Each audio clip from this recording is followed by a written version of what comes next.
అదిరన్ సంచ మహేశ్వరంకి అతి సమీపంలో HMDA approved villa ప్లాట్లు ఈఎంఐ మరియు బ్యాంక్ లోన్ సౌకర్యం అందుబాటులో. డాలర్ రేటు రోజు రోజుకి పెరుగుతూ ఉంటే రూపాయి రేటు మాత్రం రోజు రోజుకి తగ్గిపోతూ ఉంది. ప్రస్తుతం రూ. 89.87 అంటే సుమారుగా రూ. 90 వరకు డాలర్ ఉంది. త్వరలోనే రూ. 100కి చేరుకుంటుంది అంటున్నారు. ఒకప్పుడు అసలు రూ. 4 ఉండేదంట డాలర్ మన రూపీస్లో. ఎందుకు ఇలా పెరుగుతూ పోతే రూపాయి వాల్యూ ఇలా తగ్గిపోతూ వస్తూ ఉంటే ప్రపంచవ్యాప్తంగా ఎలాంటి పరిస్థితులు నెలకొంటాయి? ఇండియా పరిస్థితి ఏంటి? దీని మీద ప్రముఖ మార్కెట్ అనలిస్ట్ ప్రశాంత్ గారు ఉన్నారు లైవ్ కాల్ అందుబాటులో. ఆయనతో మాట్లాడదాం ఒకసారి. నమస్తే అండి ప్రశాంత్ గారు. నిరుపమ గారు. ఏంటండి డాలర్ రేటు ఈ రకంగా పెరుగుతూ పోతుంటే మనమేమో డౌన్ అవుతూ వస్తున్నాము. అసలు డాలర్ ఒకప్పుడైతే రూ. 4కే డాలర్ ఉండేది అని అంటున్నారు. నిజమేనా ఇదంతా? కొద్ది రోజుల్లోనే రూ. 100కి రీచ్ అయిపోతుందని అంటున్నారు. ఇట్లయితే ఎట్లా మరి? మన వాల్యూ తగ్గిపోతూ ఉంటుంది కదా. ఇండియన్ రూపీ వాల్యూ తగ్గిపోయిందంటే ఆటోమేటిక్గా ప్రపంచ దేశాల్లో ఇండియా వాల్యూ కూడా తగ్గిపోతున్నట్టే కదా. ఇది కొంచెం కాంప్లెక్స్ క్వశ్చన్ అండి. దీన్ని రెండు రకాలుగా అనలైసిస్ చేద్దాము. ఎందుకంటే ఒకవైపు ఇండియా అభివృద్ధి చెందుతుందా లేదా అని చూసేకి ఇన్ జనరల్ గా జీడిపి అంటాం మనము. జీడిపి వృద్ధి రేటు చూస్తే దాదాపుగా 6.4%. లాస్ట్ ఇయర్ 5% ఉండే జీడిపి గ్రోత్ రేట్ ఇయర్ 6.5. అంటే ఒక ఇండియా అనేది ప్రగతి పథంలో ఉంది. మన ఆర్థిక వ్యవస్థ చాలా బలంగా ఉంది. మనం బాగా ఎదుగుతున్నామంటూ ఖచ్చితంగా ఒక వైపు చూసుకొని ప్రపంచ దేశాలు మన వైపు చూస్తున్నాయి. సో మన పరిస్థితి చాలా మెరుగ్గా ఉంది. ఎందుకంటే జీడిపి అభివృద్ధి చేయడం చాలా ఇంపార్టెంట్. మరి డాలర్ ప్రైస్ తో కంపేర్ చేస్తే మన రూపీ ఎందుకు రోజు రోజుకి పడుతూ ఉంది? అలా పడడం వల్ల మన ఇంపాక్ట్ ఏంటి?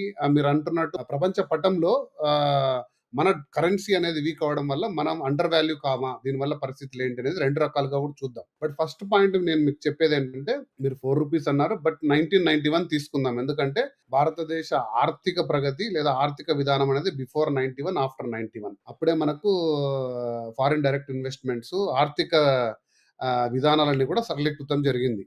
మన్మోహన్ సింగ్ గారి ప్రభుత్వం, పివి నరసింహారావు, మన్మోహన్ సింగ్ టైంలో 91 అప్పుడు రూ. 17 ఉండేదండి ఒక డాలర్. 91 లో వచ్చేసి 17 రూపీస్ ఉండేది. 2000 అంటే ఒక 9 ఇయర్స్ లోనే అది దాదాపుగా 45 రూపీస్ వరకు వెళ్ళింది. ఆ తర్వాత మనకు ఒక నెక్స్ట్ 10 ఇయర్స్ చూసుకుంటే 2000 వరకు స్టేబుల్ గా ఉంది. 45 ఉండేది, 46 అలా ఉంది. మళ్ళీ 2010 నుంచి రెక్కలు వచ్చి అమాంతంగా ఒకసారిగా 80 వరకు వచ్చేసి ఇప్పుడు 90 అంటున్నాము. త్వరలో 100 కూడా చూస్తాం. బట్ వీటికి కారణాలు అనేకం అండి. డాలర్ ఎందుకు బలపడుతుందంటే, మనం ఇంతకు ముందు చాలా సార్లు గోల్డ్ వీడియోస్ అనలైసిస్ చేసినప్పుడు నేను చెప్పానండి. ఆ నమ్మకము ఇన్వెస్టర్లకు ఉందనుకోండి, డాలర్ బలపడుతుంది. నమ్మకం అంటే ఏంటంటే, నేను పెట్టే రూపాయికి నాకు స్థిరంగా ఎక్కువ శాతం రిటర్న్ వచ్చింది అనుకోండి, ప్రపంచంలో ఉండే ఇన్వెస్టర్లందరూ డాలర్లోనే పెట్టుబడి పెడతారు. అంటే అమెరికాలో బ్యాంకుల్లో బాండ్ల రూపంలో, బిజినెస్ రూపంలో పెడతారు, స్టాక్ మార్కెట్లో పెడతారు. ఎందుకంటే డాలర్లు అనేది అందరికి కూడా చాలా అట్రాక్టివ్ కరెన్సీ. ఇక్కడ స్టాక్ మార్కెట్ మీరు చూసారు, సెన్సెక్స్ ఈరోజు ఎంత ఫాస్ట్ గా అభివృద్ధి చెందిందో, అలాగే మన వడ్డీ రేట్లు కూడా ఇక్కడ ఆకర్షణీయంగా ఉండడం వల్ల తీసుకొచ్చి పెట్టుబడులు పెట్టడం జరిగింది. కాకపోతే లాస్ట్ 4 months గా యుఎస్ అనేది ఫెడరల్ రేట్స్ తగ్గలేదు. సో డాలర్ పై నమ్మకం పెరిగింది. సో ఇండియాలో అమాంతంగా ఒక $16 బిలియన్ కరెన్సీని స్టాక్ మార్కెట్లోనో వివిధ రూపాల్లో ఉండే కరెన్సీని తీసుకెళ్లి మళ్ళీ అమెరికాలో ఇన్వెస్ట్ చేయడం జరిగింది.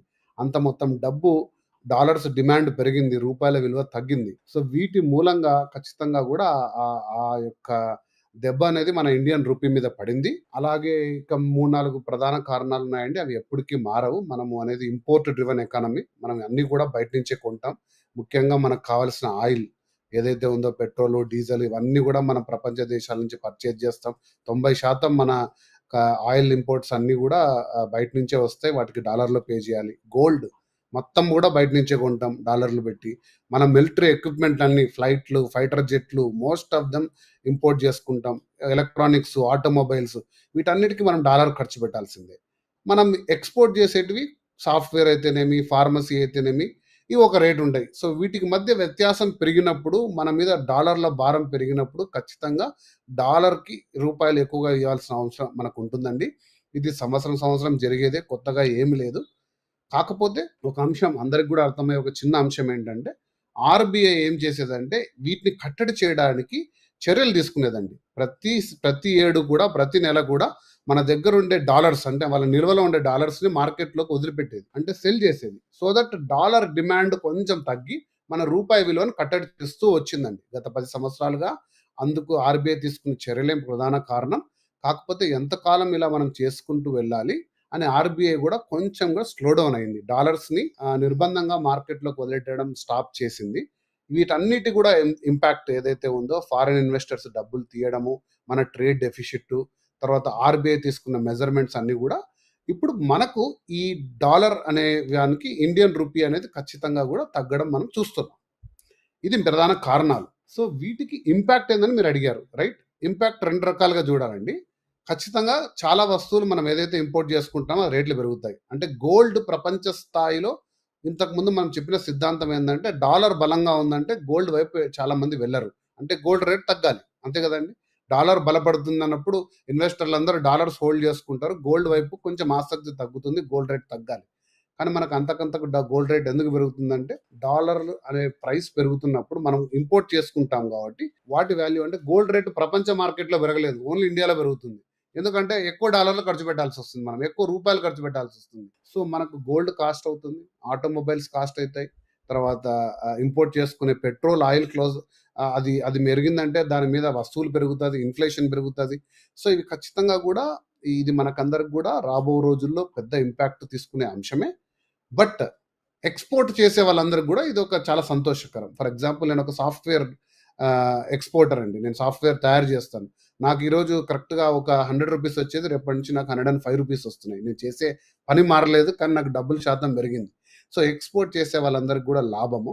సో, ఈ రకంగా జూసుకుంటే దీన్ని 2 అంశాలుగా జూసుకుంటే మనం ఖచ్చితంగా గూడా ఇది ఇంపాక్టే. మనం ఎందుకంటే ఇంపోర్ట్ తీసుకుంటున్నాం కాబట్టి. దీనికి తగిన చర్యలు తీసుకోవాల్సిన అవసరం లేదంటారా ప్రభుత్వాలు? ముఖ్యంగా ఎస్పెషల్లీ డెఫినిట్‌గా అంటే అదే మధ్యవర్తులు. డెఫినిట్‌గా ఇప్పుడు 2 రకాలుగా మనం చూడాలి. ఇప్పుడు చైనా ఉంది చూసారు మీరు. చైనాన్ కరెన్సీ గూడా అండర్ వాల్యూ చేసుకుంటారు ఖచ్చితంగా.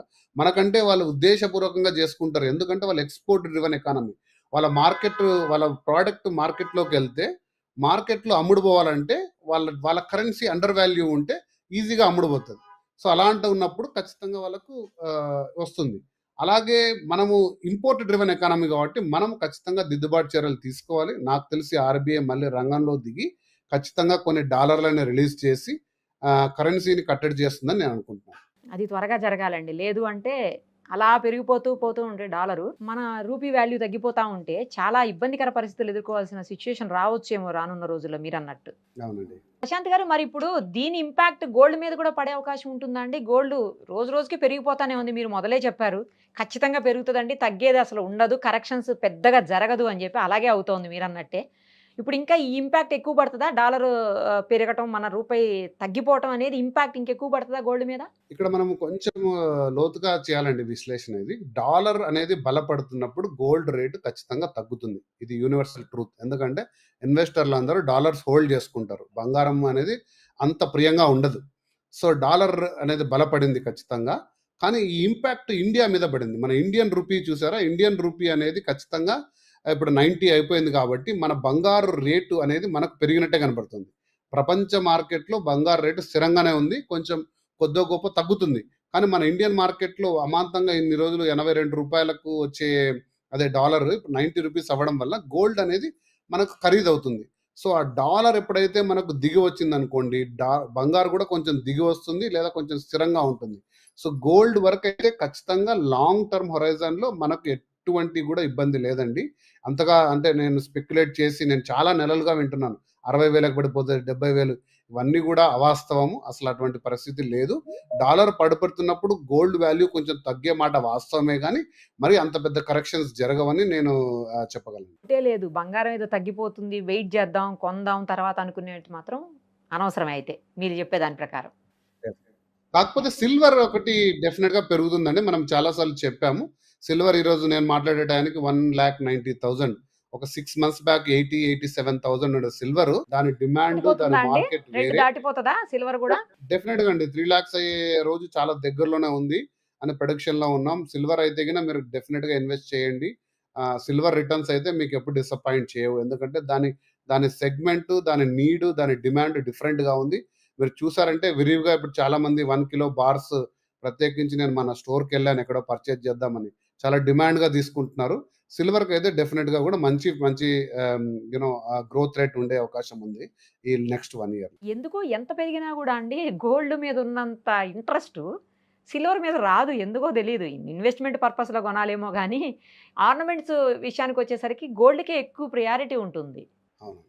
అంటే మన ఒక 60-70 సంవత్సరాలుగా లేదా వందల సంవత్సరాలుగా ఆభరణాలపై ఉన్న మోజు, బంగారాన్ని మన సాంప్రదాయంలో మనం మిళితం చేసుకున్నాం. దాన్ని ఒక ఇన్వెస్ట్‌మెంట్ సాధనం గాకుండా ఒక మన కుటుంబాల్లో గూడా పెళ్ళిళ్ళలో, శుభకార్యాల్లో ఒక ప్రధానమైన సాంప్రదాయంగా దాన్ని మనం పెట్టుకున్నాం. పెళ్లయిందంటే ఎన్ని గ్రామ్స్ గోల్డ్ తీసుకున్నారు? ఎంత పర్చేజ్ చేశారు? ఫంక్షన్ జరిగిందంటే గోల్డు. వీటి మూలాన బంగారం అనే వాల్యూ అనేది అలా ఇండియాలో మాత్రం అలా రిటైన్ అయితూ వస్తుంది. రైట్ అండి. Thank you so much. మరిన్ని అప్డేట్స్ కోసం నిరుపమ సుమన్ టీవీ ఇన్స్టా పేజ్ని ఫాలో చేయండి. సుమన్ టీవీలో మీ పర్సనల్ అండ్ బిజినెస్ ప్రమోషన్స్ కోసం కింది నెంబర్కి కాంటాక్ట్ చేయండి.